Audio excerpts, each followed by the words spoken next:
Hey y'all, welcome back to another Anomaly Arbitration Guide, with a familiar foe as our king, along with 2 old friends and 1 newer enemy in our knight's lineups.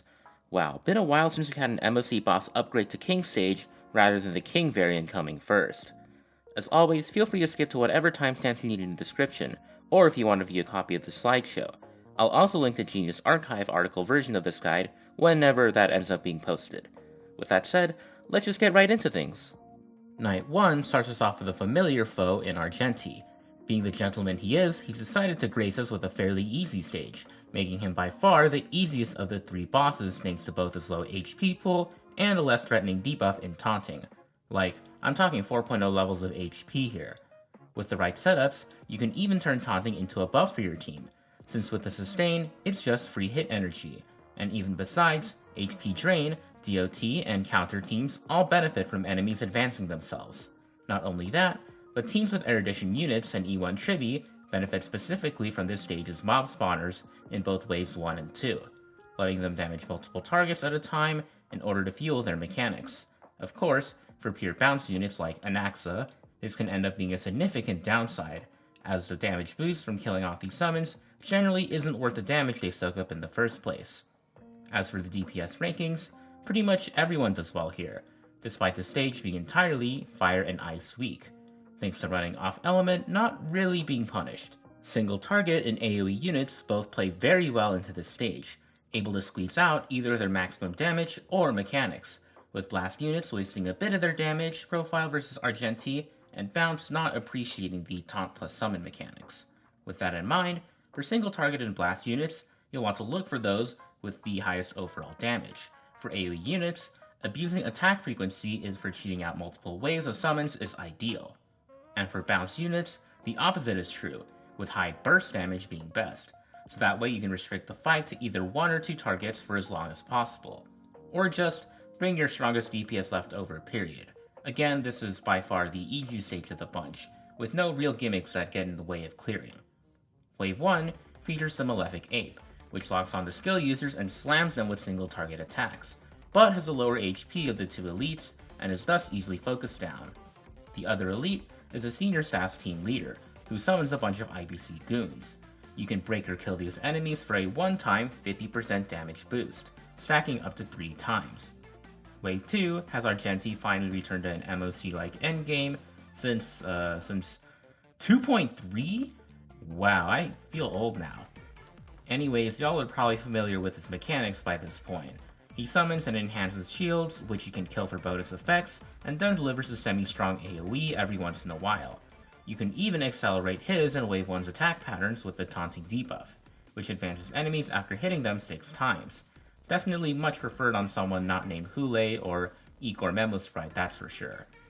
Getting into attack patterns, the IPC team leader follows a simplified 2-turn attack cycle, summoning up to 3 IPC workers on turn 1, boosted with the performance point, then performing a single target hit himself. Turn 2 is the same, just with the slightly stronger hit. These points provide a one-time 50% damage boost and can be stolen by your characters by breaking or killing them in turn. Of these workers, the gunner performs a single target attack and has lower toughness and HP, while the spearman has a blast attack with higher HP and toughness.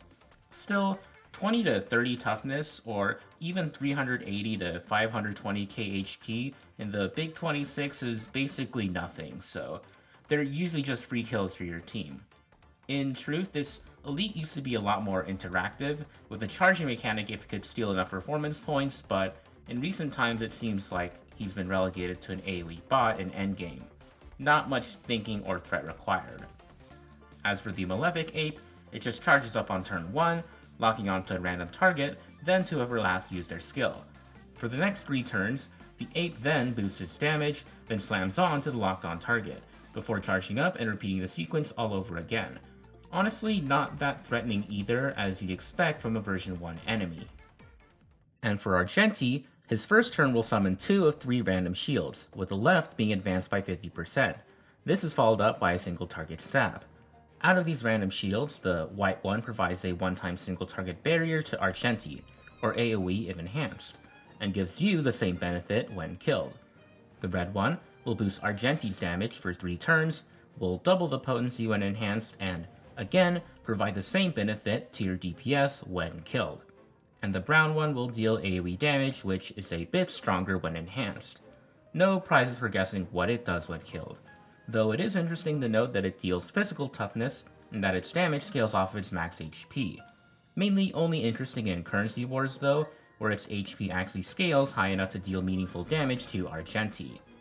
Anyways, back to Argenti, turn 2 is the strongest in his arsenal, with a blast hit that's followed by a stronger AoE hit.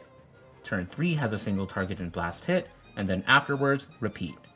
Moving into phase 2, turn 1 is the same, except 4 shields in the exact formation of brown, white, red, brown are always spawned now instead of 2 random ones. Turn 2 is also the same as phases 1's turn 2, except this is also where the pattern ends, putting Argenti at a slightly more dangerous 2-turn cycle compared to phases 1's 3-turn 1.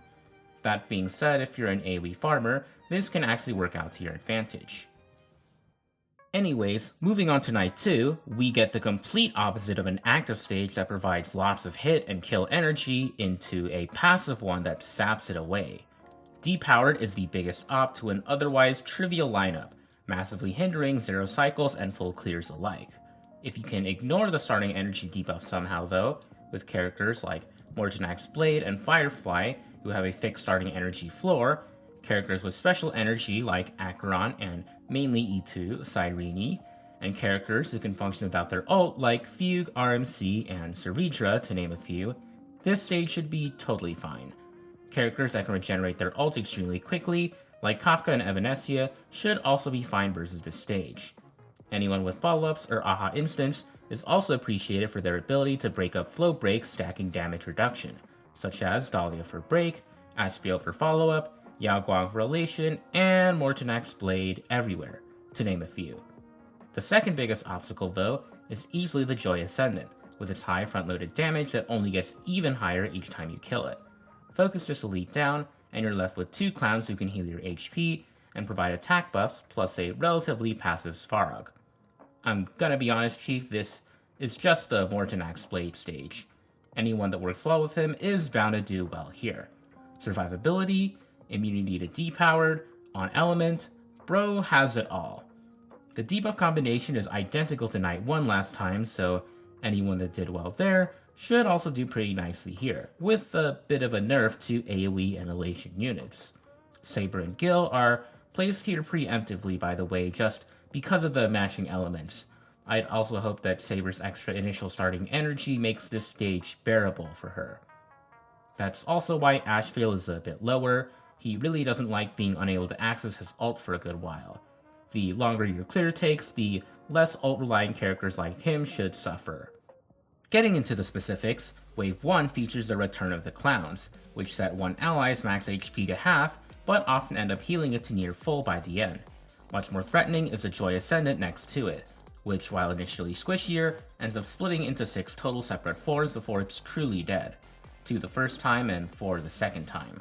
As for debuffs, Flow Break returns, capping out at 20% damage reduction and a flat 40 crit damage penalty for all attacks, which can only be cut down with follow-ups and AHA instants, as well as Hemivore, which saps your starting energy and off-turn energy regen by 50% for 2 turns.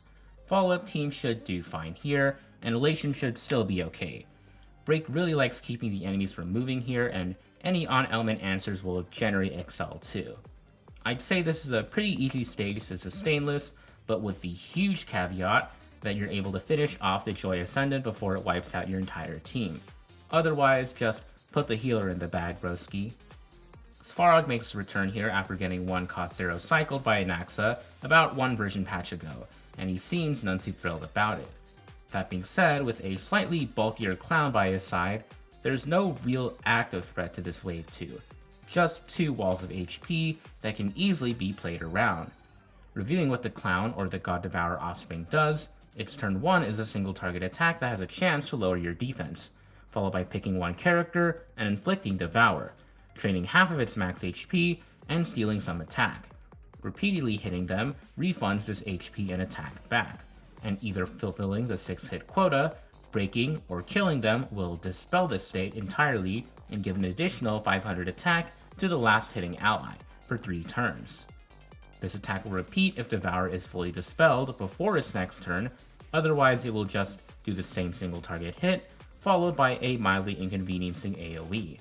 What's more dangerous is honestly just the fact that it won't use its pseudo healing move instead, so kinda like the Fury Gate Praetor, you want to keep spamming hits versus it so that it keeps spitting out rewards, but not really be concerned with focusing it down necessarily. As for the Joy Ascendant, its turn 1 is a single target hit, followed by a 4-hit bounce that has a chance to inflict Paramount Bliss. It's pretty easy to remove this since all it takes is a basic, and you even have over 2/3 odds of refunding an extra skill point. Not too bad. Of course though, what makes this bounce annoying is that every actable Joy Ascendant on the field will use this all at once, though thankfully each additional Joy Ascendant will only copy this at 35% of the original damage. One notable mechanic is that it has individual damage actually decrease the more you kill and split it, but since more Ascendants will be hitting you at once for the bounce attack specifically, the overall total damage for that attack will still be the same or greater. Still though, this does mean that you should focus the bulkier or earlier spawning Ascendants as they pose the biggest threat to your team.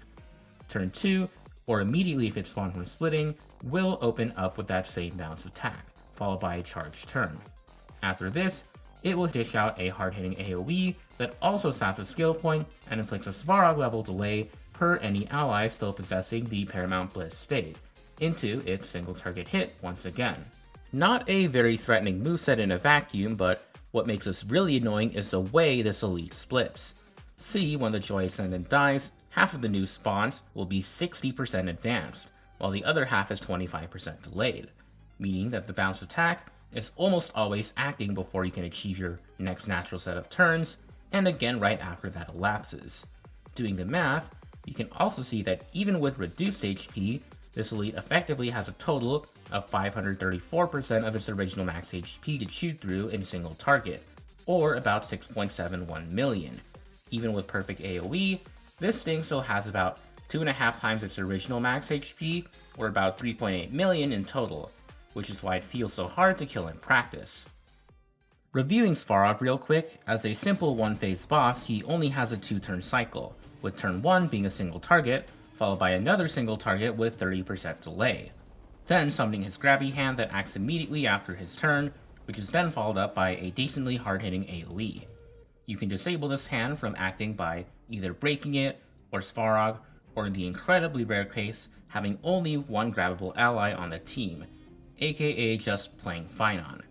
When stealing an ally, or holding it, the hand will deal 50% of that ally's max HP as damage until the ally is freed.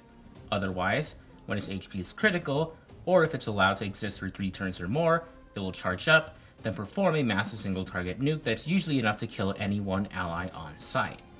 Again, not usually a concern since these attacks are easily preventable or quickly shut down, but it's there if you're taking too long, I guess. Depowered and Flow Break aren't enough stall mechanics to make Svarog a threat, even when he has 2.7 times more HP than his victim appearance one version patch ago. Into Night 3 though, we have Illwish, who is definitely the bulkiest of the bunch. The Hemivore debuff all but forcing a sustain on 99% of teams, especially those not named Finon and Firefly, make this even more noticeable. By now, if you're going sustainless, you should probably have some guard sets farmed up. But if not, well, you know, just make sure your healer can handle this stage. If you want to spec more into survival, the fixed HP loss per turn makes HP a bit more valuable than defense, and also rewards nukers that barely take any turns over action spammers that love to spam them.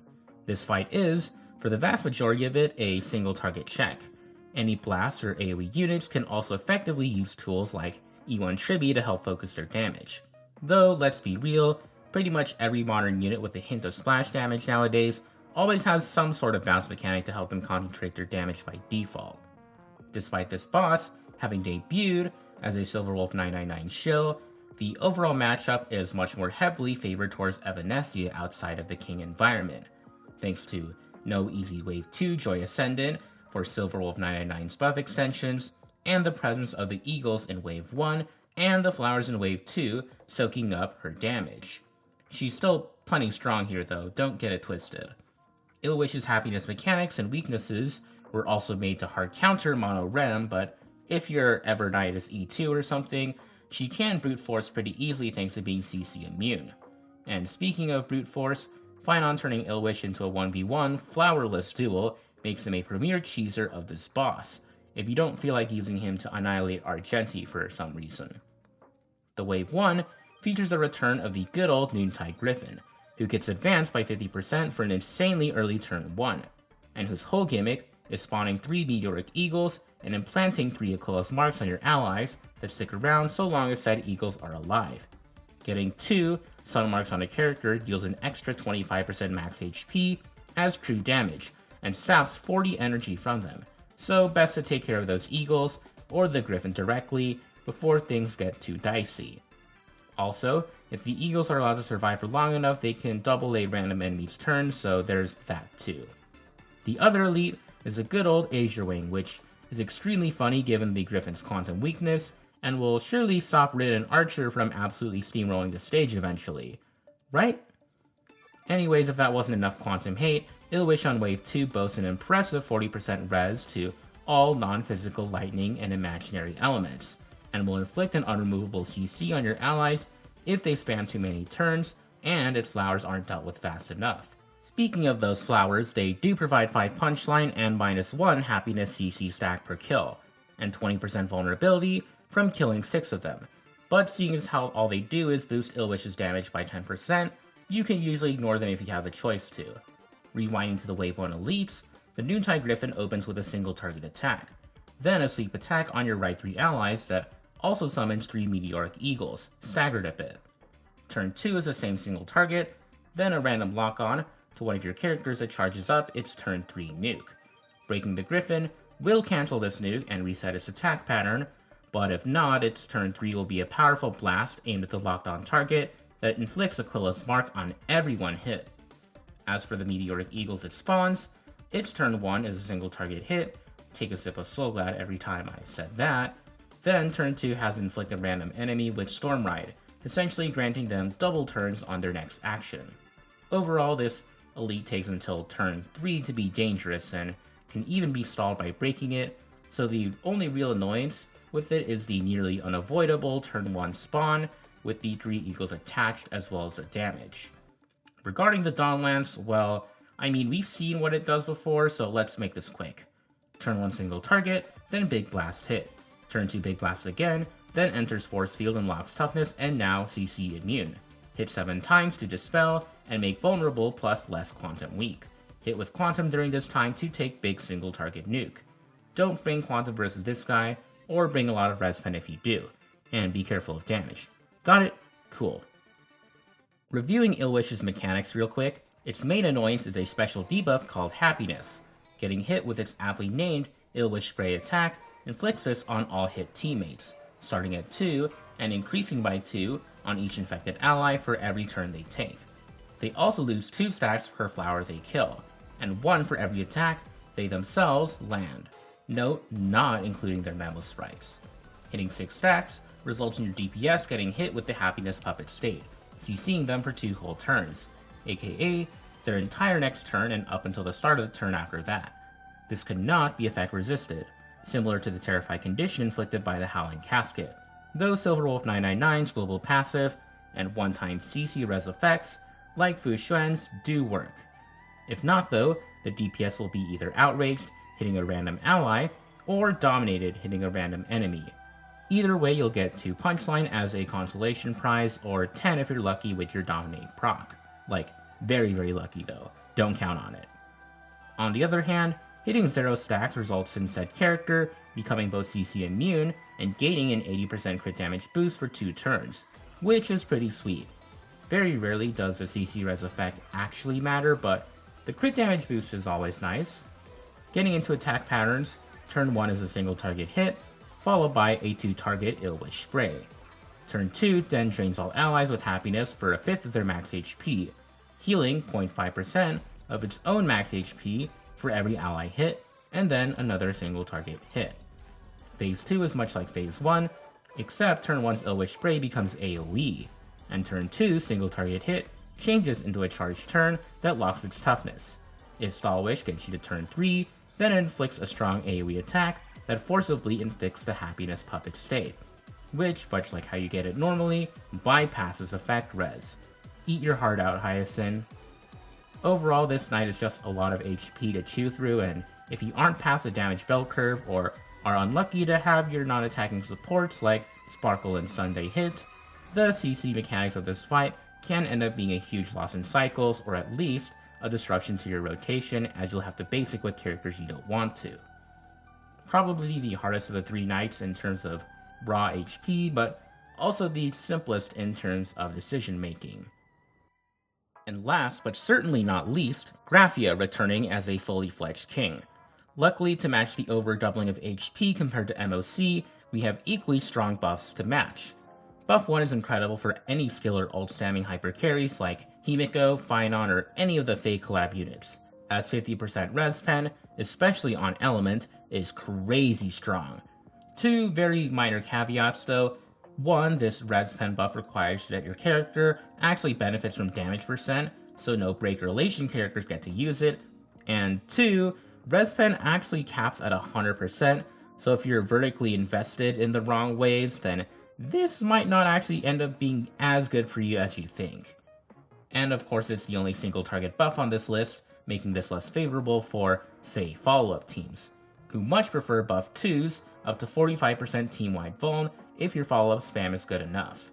Obviously meant for the Ashblade core, and still incredibly strong with support like Tribi, though with less frequent follow-up attackers like Dahlia, you'd much prefer buff 3 instead, with an unconditional 20 res pen, and 20% more for annihilation damage.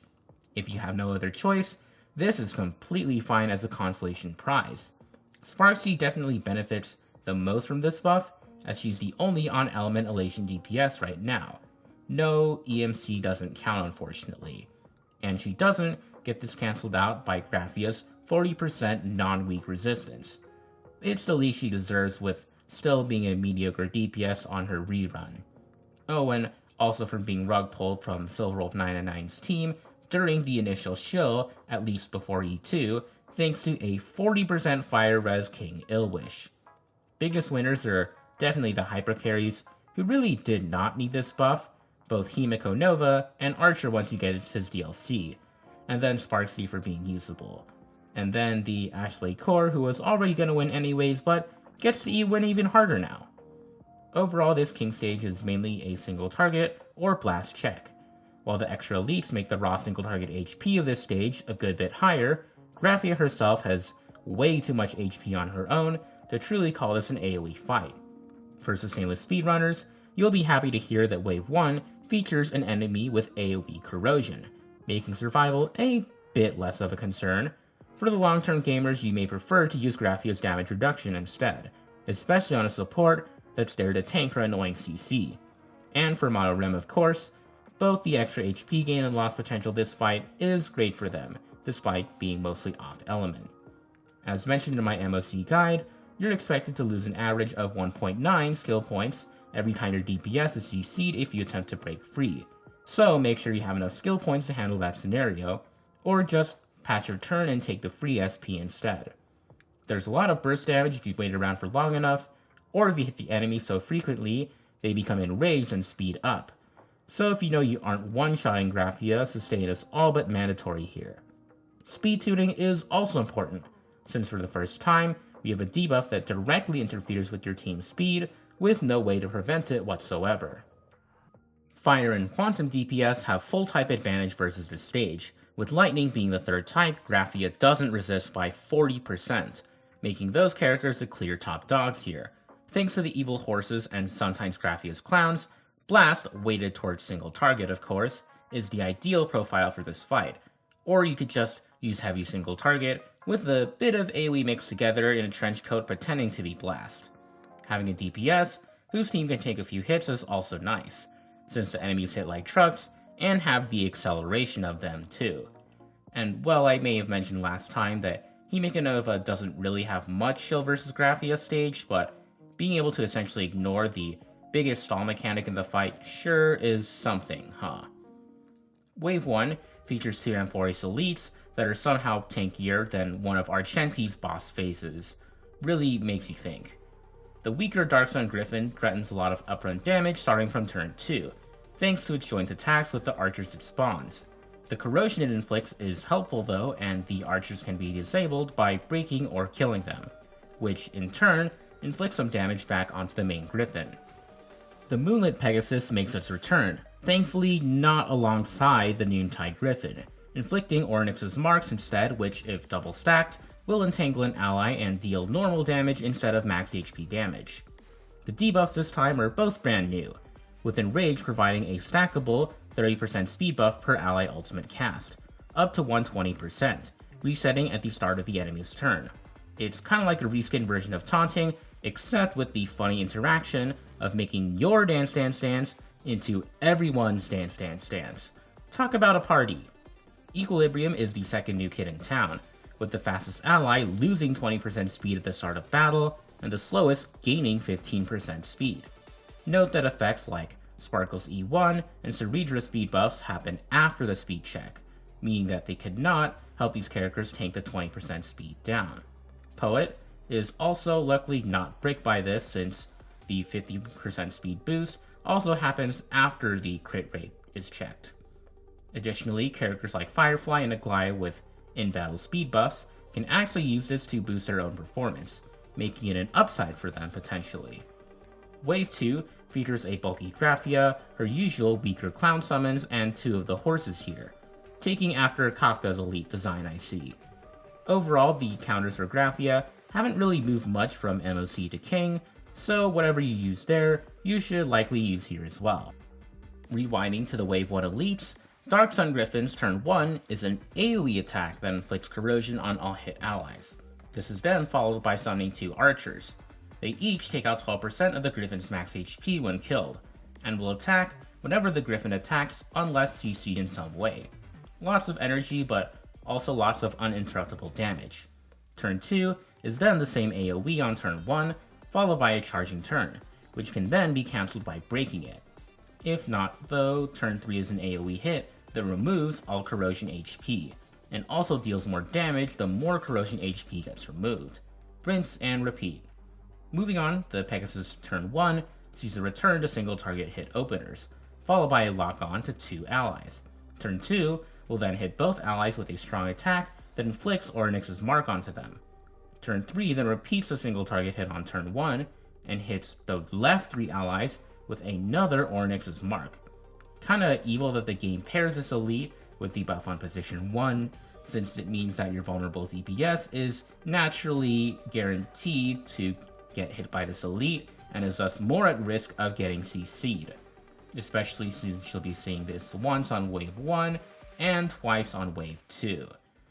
Moving into Graphia, well, turn 1 has her open with a single target hit, followed by a stronger single target that inflicts the Grudge Ablaze debuff. At a 200% base chance, it's pretty hard to resist naturally, though you thankfully can 100% F-res it, unlike with Illwish. As for what it does, it's a DOT that either requires you to skip your turn, gaining 70% damage reduction and 1 skill point for your troubles, or asks you to gamble your skill points at max HP, losing 1 skill point and 30% max HP for fail, but raising the success chance from 33% to 66% to finally 100% after each failure. And if you succeed, well, you get 30% max HP back, so it can be a slight heal if you're lucky enough to get it in one go.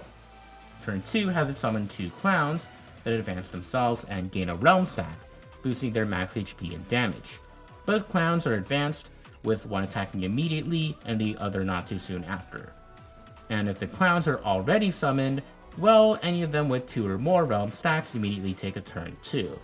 Fortunately, these clowns are a fair bit weaker and also die upon phase change, but unfortunately they only perform a single target defense reducing attack, making them much more annoying than their normal counterparts who have the potential to heal you and boost your attack. Here's a recap on how to further counter this debuff, but in short, you'll want at least 80 F-res to have a good shot at resisting it naturally, especially since it can't be cleansed by anything other than Silverwolf 999's global passive. The average skill points needed to remove it the intended way is a bit less than 2, so keep that in mind. Though some units that like HP drain may actually want to stay in this state longer too. Phase 2 opens with that signature AoE hit that always grudges 2 targets if possible. Turn 2 is the same as Phase 1, with a summon and a single target hit, and Turn 3, I got this wrong in my last MOC guide, it can be a single target hit and a Grudge Ablaze attack, hitting 2 targets, rather than just a repeat of Turn 2.